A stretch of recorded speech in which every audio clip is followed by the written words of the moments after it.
بسم اللہ الرحمن الرحیم۔ السلام علیکم۔ اسے حیران کن عمل کہیں، فینومینا کہیں، یا آپ اسے ایک انقلاب کسی کیفیت کہیں۔ ایک طرف آپ دیکھیے کہ کسی بھی طرح سے جو اس وقت موجودہ حالات ہیں، جو اس وقت حکومت کر رہی ہے، جو اس وقت مختلف اداروں کی طرف سے کیا جا رہا ہے، اس میں تو ایسے ہی نظر آتا ہے کہ تحریک انصاف کے لیے کوئی گنجائش نہیں ہے۔ بالکل واضح پلان اور واضح طور پر ٹیلی ویژنز پر آ کر ببانگے دہل یہ بات کی جا رہی ہے، سب کو بتایا جا رہا ہے کہ جی یہ جس طرح سے تحریک انصاف سے بلہ چھینا گیا ہے، اب ان کے لوگ آزاد حیثیت میں لڑ رہے ہیں، یہ شامل کروائے جائیں گے۔ کوئی کہتا ہے جی IPP میں شامل کروائے جائیں گے، پیپلز پارٹی بھی بھاگ رہی ہے، نون لیگ بھی بھاگ رہی ہے، تو یہ ایسے جیسے لوٹ کا مال ہونا ہے اور سب نے اپنی طرف کھینچنا ہے۔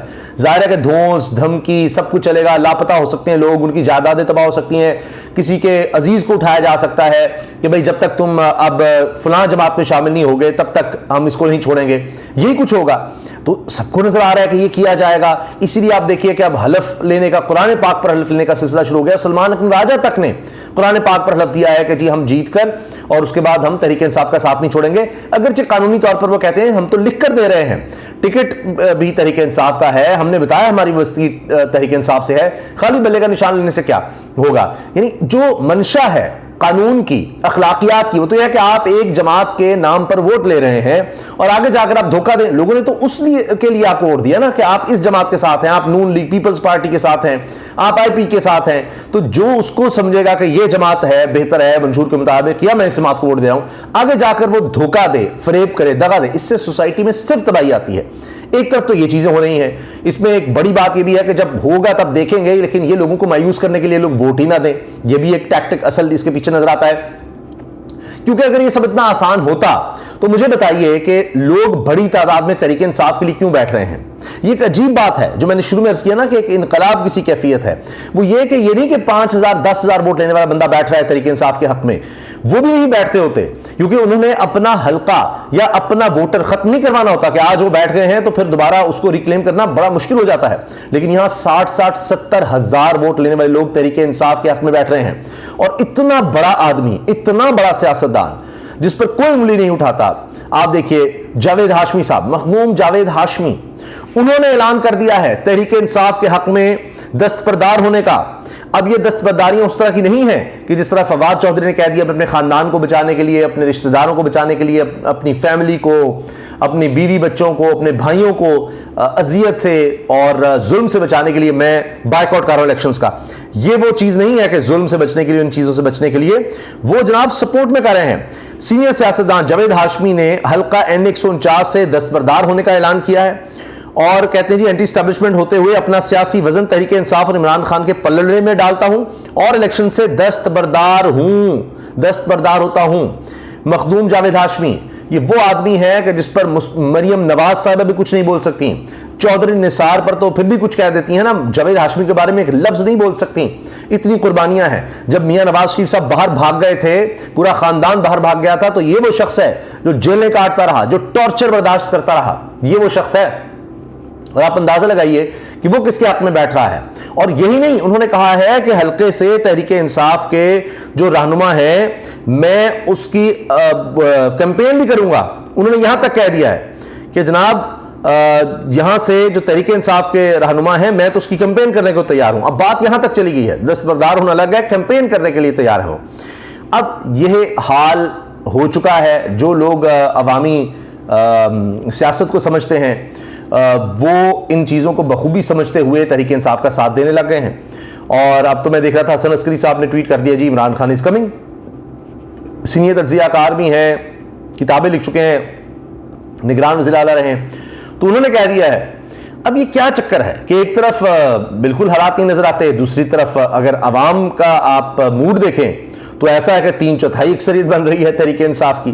یہ کس طرح سے چیزیں مینج کریں گے؟ یہ اب یہ جو ساری کہانی ہے اس کو کیسے سمیٹا جائے گا، کتنا اور زور لگایا جائے گا، کیونکہ اس سے زیادہ کیا اور کریں گے؟ لوگوں کے گھر توڑے جا رہے ہیں، لوگوں کے کاروبار ختم کیے جا رہے ہیں، لوگوں کو لاپتہ کیا جا رہا ہے، پھر بھی لوگ نہیں ہٹ رہے، پہلے سے زیادہ آ گئے ہیں۔ یعنی میاں نواز شریف کو اگر مسلط کرنے کی کوشش ہو رہی ہے تو لوگ ایکسیپٹ نہیں کر رہے۔ اب آپ دیکھیے جس میں کوئی تصور نہیں کر سکتا تھا، جو گڑھ ہے میں پنجاب کی بات نہیں کر رہا, اس کے علاوہ وہاں تو اب لگ رہا ہے کہ 14 میں سے 3 سیٹوں پر ہی مقابلہ ہے, لاہور میں اور باقی جگہوں پر بھی آپ حال دیکھ رہے ہیں, اب پنجاب بھی گڑ نہیں رہا.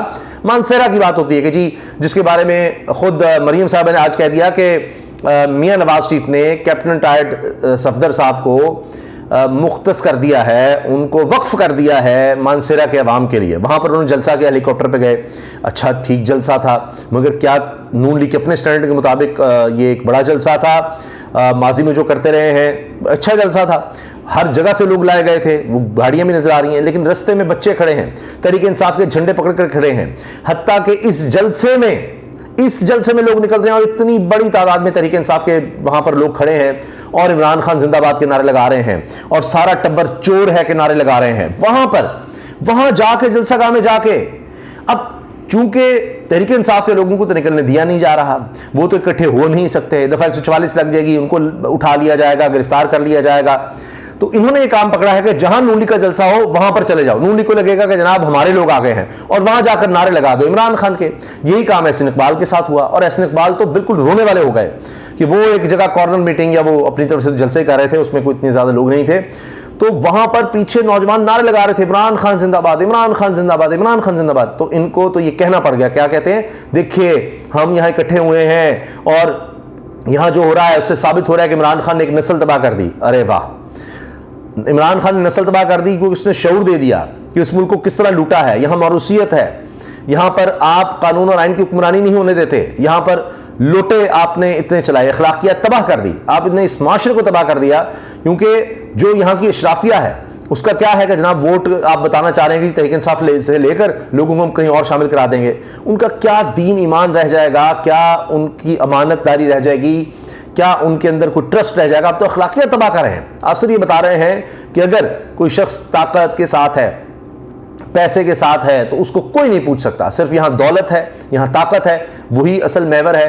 یہاں اخلاقیات, انسانیت, دیانت, شرافت, وفاداری, یہ کوئی معنی نہیں رکھتی. تو آپ لوگوں نے تو تباہ کر دی پاکستان کی سیاست, اخلاقیات, ہر چیز. تو اب آپ کہہ رہے ہیں جی نوجوان یہ نعرے کو لگا رہے ہیں. بھئی نعرے تو نوجوان لگائیں گے. اب یہ بھی ہوا ہے کہ یہیں پر جناب جہاں پر میاں نواز شریف صاحب گئے وہاں پر ریلی نکال لی مقابلے پر. میں نے اس کو اپنے ایکس پر ایپ پر پوسٹ بھی کیا ہے ٹویٹر پر, اور کہ کس طرح سے پی ٹی آئی نے مانسہرہ میں ریلی کر کے جلسے کا جواب دے دیا میاں نواز شریف صاحب کے جلسے کا. اور یہاں پر جس طرح سے نعرے لگے ہیں, اس کے بعد تو میاں نواز شریف صاحب کی نیندیں اڑ جانی چاہیے, اور اڑ چکی ہیں. اس کی وجہ یہ بھی ہے کہ آپ دیکھیے نا کہ یہ کہہ رہے ہیں میاں صاحب کہ جناب ہم تو یہ کر دیں گے, وہ کر دیں گے, ایئرپورٹ بنا دوں گا جی میں یہاں پر. پہلے انہوں نے 300 یونٹ مفت کرنے ہیں جو 90% لوگ استعمال کرتے ہیں, ان کو ساری مفت بجلی دے دیں گے. ایئرپورٹ بنیں گے, پتہ نہیں یہاں سے کیا کیا کر دیں گے, یہ کر دیں گے, وہ کر دیں گے. لیکن لوگوں کا اعتبار آپ دیکھیے کہ پی ٹی وی پر صرف 52 لوگ میاں نواز شریف صاحب کو دیکھ رہے تھے, صرف 52 لوگ. ہاں یہ ضرور ہے کہ مریم نواز صاحبہ اپنے والد سے ایک ویور آگے نکل گئیں, اور جب مریم نواز صاحبہ مانسہرہ جلسے سے خطاب کریں تو سرکاری چینل پر صرف 53 افراد براہ راست دیکھ رہے تھے. اور بہرحال یہ سرکاری چینل پر احتجاج ہونا چاہیے کہ انہوں نے حمزہ شہباز کا تو خطاب ہی کٹ نہیں کیا. یہ جناب اس وقت صورتحال ہے, یہ اصل میں حالات ہیں ان کے. اور اب طلعت صاحب بھی کہنے پر مجبور ہو گئے ہیں. طلعت حسین صاحب نے کہا ہے کہ نواز شریف کا مانسہرہ جلسہ ٹھیک تھا اور بس, اس سے زیادہ بتانے والوں کا حساب کمزور ہے اور مبالغہ طاقتور. یعنی اب یہ بھی طلعت صاحب اس طرح کی بات کریں گے. نواز شریف نے اقتدار کے لیے سمجھوتا کیا ہے, سائفر کا کیس کوئی کیس نہیں, شاہ محمود قریشی کو ہم جانتے ہیں, وہ ملک کا باغی نہیں ہے. یہ جناب جاوید ہاشمی صاحب نے کہہ دیا ہے. تو جاوید ہاشمی صاحب تو بڑے زوردار طریقے سے اکٹھے ہو گئے ہیں ان کے ساتھ. اب جناب مریم صاحبہ کا ایک اور معاملہ سامنے آ گیا کہ میری لندن تو کیا پاکستان میں کوئی جائیداد نہیں ہے, اب اربوں روپے کی مالک ہیں. تو اب انہوں نے کہہ دیا جی نواز شریف نے کبھی جھوٹے پارٹی الیکشن نہیں کرائے. اب ان کے ساتھ میں نے خود اس چیز کو پوسٹ کیا, آپ دیکھ لیں کہ کس طرح سارے ان اپوزڈ ہوئے ہیں. میاں محمد شہباز شریف پریزیڈنٹ ان opposed, Maryam Nawaz Sharif senior vice president ان opposed, Ahsan Iqbal Chaudhry secretary general ان opposed, Ata Ullah طارہ deputy secretary ان opposed, Muhammad Ishaq Dar finance secretary finance ان اپوزڈ, اور جناب مریم اورنگزیب سیکرٹری انفارمیشن ان اپوزڈ. ان کے ایسے الیکشن تھے کہ مسلم لیگ نون کم از کم مذاق والے پارٹی الیکشن ہی کروائے, چیف الیکشن کمشنر کو یہ کہنا پڑا تھا. تو ان کے اب جھوٹ لوگ سن سن کر تنگ آ چکے ہیں اور اب ان پر اعتبار نہیں کر رہے, اور ان کے جلسوں میں جناب اب تحریک انصاف کے کھلاڑی پہنچ جاتے ہیں اور ان کو وہاں سے بھی بھاگنا پڑتا ہے۔ اللہ حافظ۔